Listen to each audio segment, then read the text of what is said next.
there. Get me there, David. Yeah, he tweeted that kind of an update.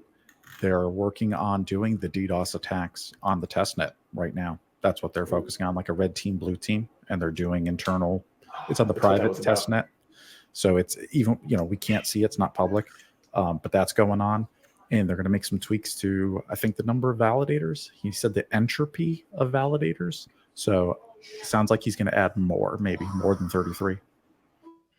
More than 33, maybe maybe 69.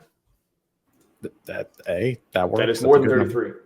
Yeah, because just in case, like, let's say there's only 33, it makes it it is less to target and attack. So if let's say you did bump it up to 69, well, then it's like way more servers all around the world. You got to simultaneously DDoS. It gets way more complicated and expensive for the hackers. So I could see why for the devs though too, running those servers, right? Well, it actually just means that more validators who would not be in rotation now will be in rotation. You'll actually have more choices to vote from, really. Okay.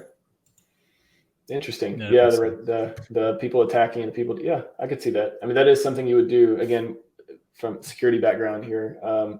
When you have a vulnerability and you have a type of attack, you're trying to see if you fixed or not, or see if your protections work or not. You do usually have, you have the developers, which are usually the blue team or security ops team, people who are responsible for monitoring it and who are checking to see if someone is able to get in or the attack works or whatever. So you have that sort of team who's like watching, and then you have maybe a red team or you have some other type of attack team that is trying to perform the attack and try to make it successful. And they kind of like feed each other they can feed each other intelligence.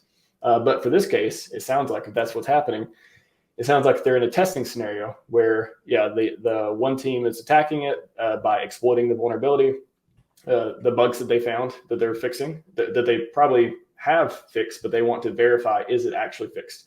So it's actually a good sign. That's a sign of quality assurance in a way of like, we want to be certain that these are fixed. So we're actually going to try to attack the network. Now, how good of attackers do you have? It kind of comes down to, okay, the people who are trying to attack, do they know all the different variables? Do they know the different ways to attack? How much, how many test cases are there? There's different, quality levels of trying to attack things that are fixed and make sure they're fixed from the other side. But hey, I got all the faith in the world that RH is making sure like, hey, this is going to be locked tight and solid before shipping. So that's a great sign and a great move that they're actually testing these fixes in real time to make sure we're good to go.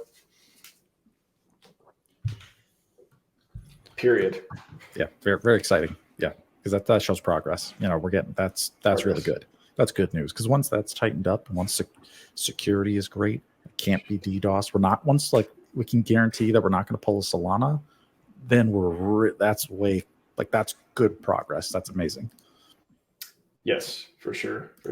No Solanas. We don't want Solanas. Yeah, well, let's just tell them